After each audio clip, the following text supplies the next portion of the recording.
শ্রীভূমি শহরে 81 কোটি টাকা নতুন জল প্রকল্পে ভূমি পূজা ও শিলান্যাস করলেন মন্ত্রী জয়ন্ত মল্ল বড়ুয়া। দুই মন্ত্রীকে সঙ্গে নিয়ে লঙ্গাই পানীয় জল সরবরাহ প্ল্যান্টে নতুন প্রকল্পের শিলান্যাস ও ভূমি পূজা করলেন মন্ত্রী জয়ন্ত মল্ল বড়ুয়া।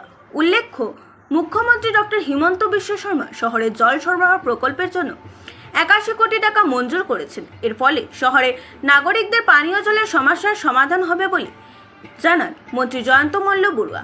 অন্যদিকে শ্রীভূমি জেলায় গ্রন্থাগারে প্রধানমন্ত্রী নরেন্দ্র মোদীর মন কি বাত অনুষ্ঠান উপভোগ করলেন মন্ত্রী জয়ন্ত মল্ল বড়ুয়া সহ শ্রীভূমি জেলার জনসাধারণ ও বিজেপির নেতাকর্মীরা। এদিন অন্যান্যদের মধ্যে উপস্থিত ছিলেন শ্রীভূমি জেলার অভিভাবক মন্ত্রী কৌশিক রায়, মন্ত্রী কৃষ্ণেন্দু পাল, প্রাক্তন সাংসদ মিশন রঞ্জন দাস, বিধায়ক কমলাক্ষ দেব পুরকায়স্থ, বিধায়ক বিজয় মালাকার, জেলা আয়ুক্ত প্রদীপ কুমার দ্বিবেদী, বিজেপি জেলা সভাপতি সঞ্জীব বণিক, প্রাক্তন সভাপতি সুব্রত ভট্টাচার্য সহ অন্যান্যরা।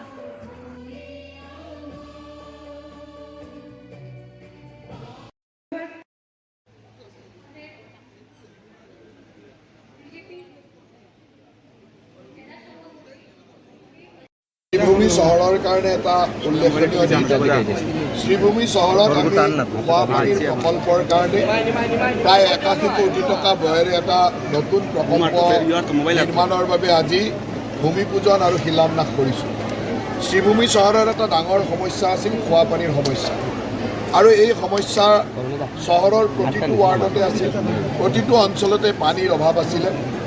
যোৱা শিলচৰত হোৱা কেবিনেটত আমাৰ মুখ্যমন্ত্ৰী ডাঙৰীয়াই সিদ্ধান্ত লৈছিলে যে শ্ৰীভূমি, হাইলাকান্দি, লালা আৰু বদৰপুৰ এই চাৰিওখন চহৰতে পানীৰ খোৱা পানীৰ প্ৰকল্পৰ কাম কৰা হ'ব।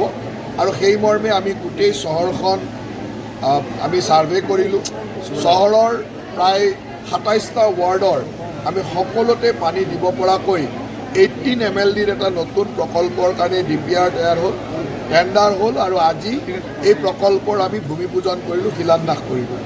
এই প্ৰকল্পৰ জৰিয়তে প্ৰায় 15,000 পৰিয়ালৰ 75,000 ৰাইজক বা মানুহক পানী দিব পৰা যাব।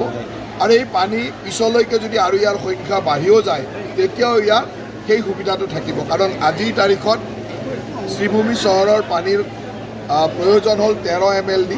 আমি তাক 18 MLDৰ এটা প্ৰকল্প কমপ্লিট কৰিছোঁ, আৰু এই 18 MLD প্ৰকল্পটো হোৱাৰ লগে লগে শ্ৰীভূমি চহৰৰ এই 15,000 পৰিয়ালৰ 75,000 ৰাইজে 24 ঘণ্টাই 24x7 আৰু ড্ৰিংক ফ্ৰম টেপৰ পৰা ডাইৰেক্টলি খাব পৰা বিশুদ্ধ খোৱা পানী পাব। আৰু এই প্ৰকল্পটো সম্পূৰ্ণ হ'বৰ কাৰণে আমাক ডিচেম্বৰ 2028লৈকে সময় লাগিব। আৰু মই ভাবোঁ যে এই প্ৰকল্পটোৱে শ্ৰীভূমি চহৰত এটা বিশেষ ধৰণৰ সুবিধা দিব আৰু পৰিৱৰ্তন আনিব। কামবিলাক কমপ্লিট হোৱা নাই। JJMৰ যি কাম কমপ্লিট হ'ল আমি ৱেবছাইটত সম্পূৰ্ণৰূপে দেখুৱাই থৈছোঁ যে কোনবিলাক কাম কমপ্লিট হৈছে আৰু কোনবিলাক কামত পানী আছে।